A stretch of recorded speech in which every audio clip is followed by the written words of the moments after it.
Hello, folks. Brandon Chapman here today. It's a Theo Night video for Monday, August 22nd, 2022.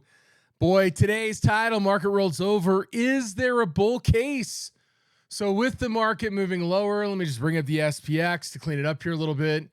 Is there a bull case to be had here with the market lower 2.13% on the session? We're going to talk about that. We're going to look at some other symbols like for example, NLY, KBH, IYR, real estate getting hit today, banks, unusual option activity. We're going to revisit a couple of stock we talked about last week and the bear case we talked about last week. VIXY, VIXY, seeing some bull option activity in that one as well. Anyway, so we got a real good, if I do say so myself, real good agenda today for today's video. I got these drawn items. So Don every week draws lines on the chart for our subscribers. And anyway, so these are the expected move based on last Friday's close for this week's option that's expiring on Friday. So this is the market's expectations. In other words, it's the 68% probability range from the high to the low. This is Friday's close. Notice today that we basically ate up the expected move, and at least as we eked into the close here today, we end up trading below it. Again, what does that signal? Again, it shows that we're very overextended in the near term. However, we're coming off an unusual period of time where we end up breaking to the upside significantly. A number of these weeks ended up closing above the expected move, above the expected move, above the expected move. And finally, we're starting to see things come back in again. So this is one of those situations where normally you might expect to see maybe some bullish activity. This might even be a level where you step in and maybe sell some premium, but it's also the understanding is we may be looking to roll back a little bit more as you draw your fib retracements from low to high. We still got some room to go to 40.64 before we really start to get to a 1/3 retracement.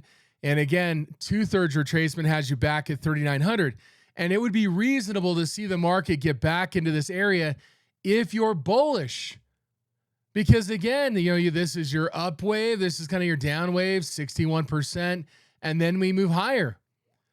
I don't think that's the odds on bet that we're going to 4,600 here. But just to kind of point out is that a pullback to 3,900 does not necessarily mean you're in a bear market. Although the bigger picture, looking back at the S&P for the year, you would argue that we are in a bear market. This was a bull market. This was a bear market rally or correction, largely driven by stocks that are very high short interest. Some of those are like your Bed Bath & Beyonds. You've probably heard the news on those guys, right? Some people made a killing and started to close out. We're back at $9 again. AMC, 1046 today, right? I mean, a lot of these high short interest stocks are getting whacked. What happened was this was very similar to 2020, 2021. They didn't really wipe out the short interest, right? There's a bit of short covering, and they started to come back in last week. And in fact, last week we talked about in my Wednesday video that I did for this very channel, we talked about a scenario that was playing out, the 3-month VIX plus the 1-month VIX. This was trading up here close to 1.2. The skew was popped to about 130. That was on the 12th. There was a heavy indication on Friday, August 12th. There was significant hedging activity coming in, worried about the downside. And you started to see some of that begin to play out in the last week. But then on Friday, we finally began to break a little bit. And today we fully broke to the downside again, touching that expected move on the SPX. Now, we have an indicator called the auto expected move that Don Kaufman designed. I'm going to load it here. I actually modified it 2 times. So we've got 1 times the expected move right here. 2 times the expected move has you down around 40.71. So again, that's about a 38% retracement. It's probably going to take more selling this week in order to achieve that, to get down below that 2 times the expected move. I think it's very reasonable for it to get there. I know some of our members were sweating some of the calls we had at 46 and 4,700 out here. 4,700 is now down. We closed it out. A little more room to the downside. 4,600 is going to go under, right? Meaning we're going to close it out at a 50% profit. And to see it, this kind of crazy movement that we've had in the market and potentially be able to close these out at our target gain of 50%. Again, that just shows how selling high probability premium with hedges that are built in, particularly when we have downside moves like this, you close out the puts as the market goes up, you hang on your calls, market comes in, it presents that opportunity. You don't have to be out there riding like the edge of that wave, trying to get the last little penny out of stuff, and then the market makes a move like this, right? Selling premium with a VIX that's it's been above 20 mostly for a while now. VIX popped up to 24 today. So let's talk about some volatility-based indicators that might help to see a market bottom. We talked about the indicators last week as to why we're probably looking for a 5 to 10% pullback in the next few weeks. Now we're going to be looking at and saying, okay, is there a bullish glimmer of hope with today's selling that we may be finding a near-term low and seeing a decent upside move from here? Looking at the VIX, we're only at 24 today. I say only, it's up 16%. But the reality is, I mean, you look at some of these past moves, and you saw this last Friday with the little bit of selling that happened. The VIX didn't really move a whole lot. It really just reflected the fact that there was a comfortableness, right, on the part of institutions that they had hedged themselves to the downside. And so when you see that, normally you just don't get as much movement out of the VIX. And today is an example. Now, where should it need to get to really help form a bottom? Now, I like to throw some volatility bands on here like a Keltner channel. Again, it's not necessarily necessary, but I think it's reasonable to do so. If this starts to break above 26, okay, 25 is about where the upper band is. Again, this is kind of a technical indicator you can look at that may say, okay, VIX closes above the upper band. Now we're kind of in that area where we might be looking for capitulation. Another way to view this, though, is by going to product depth here. We're going to bring up /VX. This is the VIX future. So if I look at the first two contracts here, September and October, and I average them out, 27, 25, I'm going to do a straight average instead of like a 30-day weighted. That puts you about 26. Now, the VIX futures right now are pricing at 26. The VIX is at around 24. Meaning what? The VIX futures, if I take a VIX-style calculation on the futures, we're pricing about 2 points higher than the VIX right now. The market's still expecting volatility to rise in the near future as reflected by the higher VIX futures, 30-day weighted average compared to the spot VIX. Again, I didn't 30-day weight it, but you get the point, right? We're kind of in this 26 and a quarter area. So what we're seeing right now is the VIX premium, forward premium, is still there. What we want to see ideally, we want to see this curve not be upward sloping, but be downward sloping. We want to see the VIX in backwardation, which is an indication that the market's expecting volatility to fall. Number two, we want to see the VX trading below the spot VIX. With the spot VIX around 24, we want to see this less than 24. And currently we're around what? 26 and a quarter, 26, 26 and a half. We're still pricing at a premium. One way to reflect this premium is by bringing up the VIX 3M plus VIX. Again, this way you kind of look at it historically. I'm going to bring up a pairs ratio study so you can kind of see where we're at. If the VIX is in backwardation, the VIX is trading at a discount, this line right here will generally be below 1. So focus on the yellow line. We are not there yet. Okay, we got there close to there on June 13th. We did back in late April. We did in March. Again, these are generally times where you start to think more bullishly and looking for opportunities. It's indicative of the VIX topping out. Up here is where you start to recognize, hey, VIX is really, really low. The market's pricing in higher volatility in the future, and that's what I've been beating for our members for the last week, is we're looking for a 5 to 10% correction in the market in the next couple of weeks. Just so happens we're starting to see it right now, but we'll see what happens. So again, the volatility indicators do not really suggest that we're at a low. And in fact, what you saw today, there are those that are taking an extra stab at more downside in the market and a higher move in the VIX. VIXY is a short-term VIX ETF. basically what happens is, if you look at the futures here, it's near term, right? So we're rolling from this to that.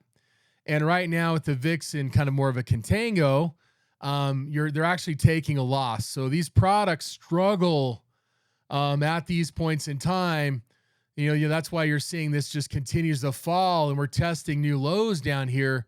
Whilst you'll look at the lows back here, it does not track the VIX perfectly. This is not a product you can buy, and eventually it'll go up. Because look at these lows back here, right? These are higher lows, similar lows. This product will achieve lower lows as the curve steepens in the VIX futures, but it can be a sentiment indicator. Okay, so we can look at VIXY and say, what kind of upside we experiencing or expecting here? Now, if you look at what's happened today at VIXY, we're going to look at the September expiration. 21,000 contracts out here at the 16 strike, mostly bought. If we go to October, 5,000 contracts out of here, the 20 strike, again, mostly bought. And so when you look at this, again, most of it occurring between the market. But again, the indication was these were mostly long trades that were being put on. We're looking at $16, right? For October, we're looking at 20. So the idea that there's kind of some expectation here that we may be pricing in 16 to 20 going back to prior highs. Again, just recognize this is just an indication that there's hedging, right, going on. There's speculation going on, expecting the VIX to rise. Again, this is not a great product. There's other ways to do it. We teach a lot of different ways to use the VIX and hedge, etc. But again, as long as you control your risk and recognize this can dip to 10 before it goes to 20, it can dip to 8 or 6 or 5 before it goes to 20. You just got to cut bait when it starts to break down. But the idea is there's some sentiment today and activity, money that's been putting down on some big trades, expecting a higher VIX in the near future here for September expiration and going into October, expecting some sort of pullback. And that makes sense. But, if we look at today, though, we're going to look at $DECN plus $ADVN. This is a decline versus advancing issues ratio. We finished this at a point where we saw 4.8 times more declining issues than advancing issues. This was actually June 13th, which really kind of provided a nice big indication we're bottoming in the near term. But if we go into an intraday today, this actually opened up. We were up here around 9 to 10, meaning what? We had about early on, and we saw about 9-10 times more declining than advancing issues. So it was a really bearish start to the day, which sometimes can skew more bullish as we kind of capitulate and everyone's selling, but we just didn't get that same kind of consideration or follow through with the volatility markets. We look at $DVol plus $UVol, meaning what? Down volume divided by up volume. This was up here this morning, up about 14, meaning we had 14 times more declining volume than advancing volume. And you kind of see where we were. We kind of worked our way down, finished about 5.5 at the end of the day. So early off the bat, we did have kind of a 90% day, and we were skewed very bearishly. But what you'll notice as we go back to the S&P, we started out a little bit bearishly, but you'll see that selling just continued throughout the day. So some stuff was up, some stuff was down, 5 times more stuff was down than up, but that high kind of 90% open to the downside, 90% of volume on down issues, 90% of stocks declining or more, it did not spill over to any sort of buying. And we just didn't see the market panic and really bid the VIX higher, even though it was up a decent amount today, not enough to really trigger things. So what we're seeing right now is there is some degree of comfortableness and expectation the market may continue to pull back. Doesn't mean that we can't get an update or two in the coming days, that we test the high. But the reality is the risk is still to the downside, and we're not seeing that kind of capitulation where everyone that wants to sell has sold. The only big domino that has to fall right here, we got to see what retail investors are doing. Are they going to still remain resilient? Are they going to hold on for dear life, or do they start to pull their money out of the market? That's the big question, and that's the bear case scenario. if this tide starts to turn. And again, some of these wicked moves and some of these meme stocks, high short interest companies, that may trigger that fall. Now, one of these companies we talked about last Wednesday in my video, we talked about unusual option activity. Spent some time talking about at the close for our TheoTrade members that we do on Wednesday afternoon, but was CANO. I mean, CANO is one that had significant option activity last week. $6 calls. Make sure I got rid of my paper. $5 calls rather. This stock has significant short interest, has high short ratio, meaning that there's a lot of short interest relative to the average volume. And we saw the squeeze today. So this was last Wednesday on the 17th, pulled back for a couple days. Now we push higher. Today, more activity coming in today on CANO. This was for a September expiration at the $6 strike price. Again, it's probably a little bit long in the tooth here, but we're probably looking at this thing again. This is what setup we talked about last week of getting around $6.75 to about $7. It's not super liquid from an option perspective, but from a stock standpoint, you could swing this towards that $7 target price. Again, last week's activities of $5 was in the money, $6 out of the money today. Pretty significant here. We'll see how much that volume spills over to open interest. But again, this is one area that's in healthcare, it's kind of senior care that could see its short squeeze before it starts to peter out here. And when you get these moves, you got to sell into strength because the fundamentals of a lot of these companies aren't amazing. Another is showing strength today off high short interest names is energy. I talked about Southwestern last week. We talked about Oxy. In fact, Rig, for example, on Wednesday. In fact, I think it covered in this video. Got a nice big push the next day, but it is a revolving door, right? You know, Rig got its squeeze. Southwestern, a high short interest stock today, getting its squeeze as natural gas prices are rising. Certainly, there's been bullish news regarding OPEC maybe pulling back on production.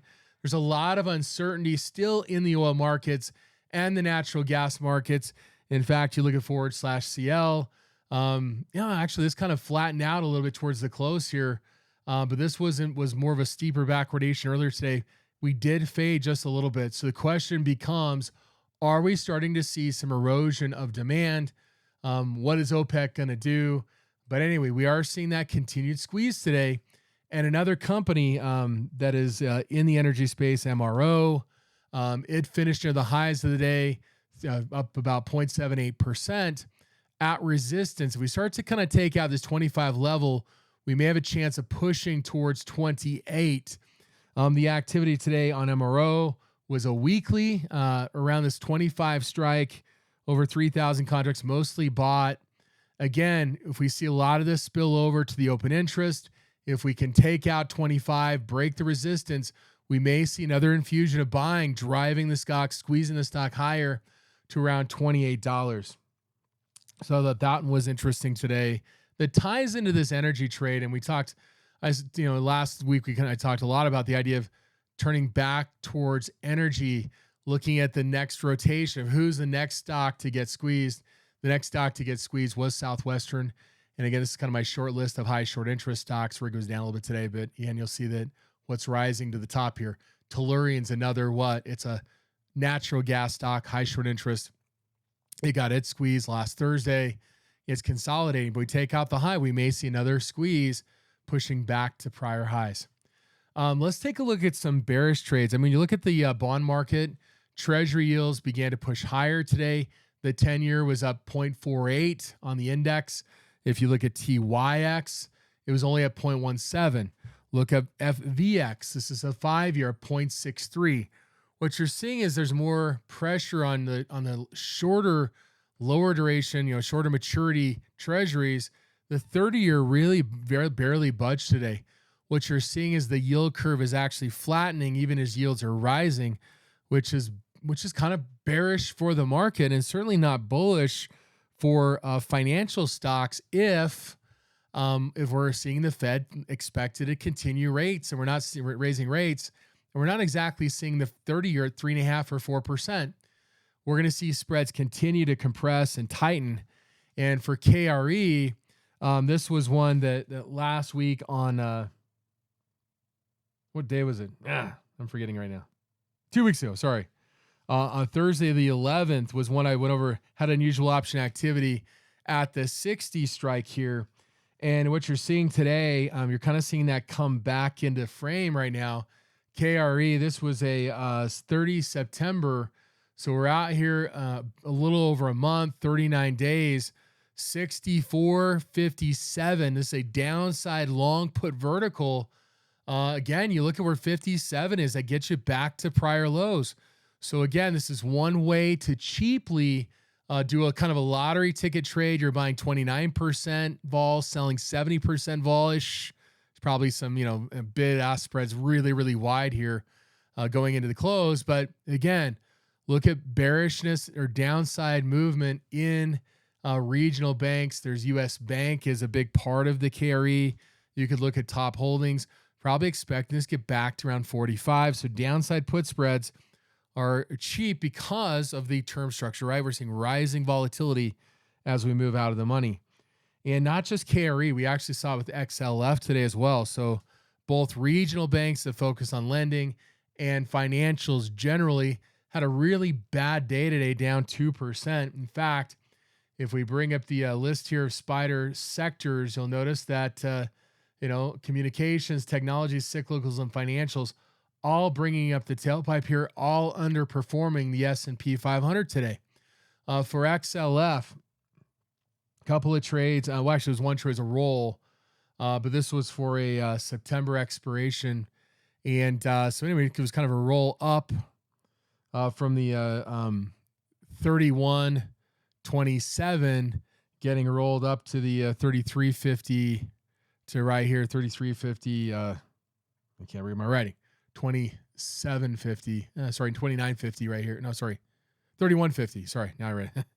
33.50, 31.50. So again, financials kind of extended. Hey, we're just going to roll these up. So a lot of these, where we see no open interest here, it's just just rolling up to a higher strike price to re-engage and be able to make money. But 31.50 gets you back to prior lows from June, July. So at least for financials and banks, there's some activity that occurred today looking for retesting June, July lows in those products.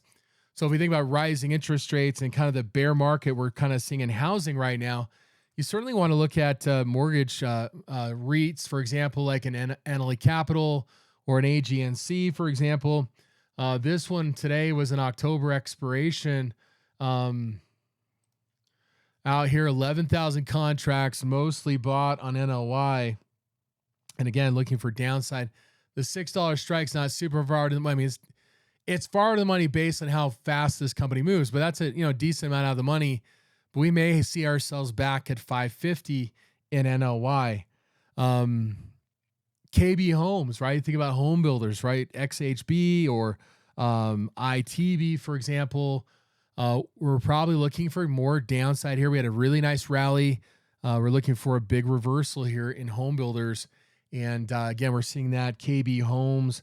It was an October expiration. Again, looking into the fall, but 3,000 contracts here, 25 strike, looking for downside. Where's the 25? It just happens to be at the low from June.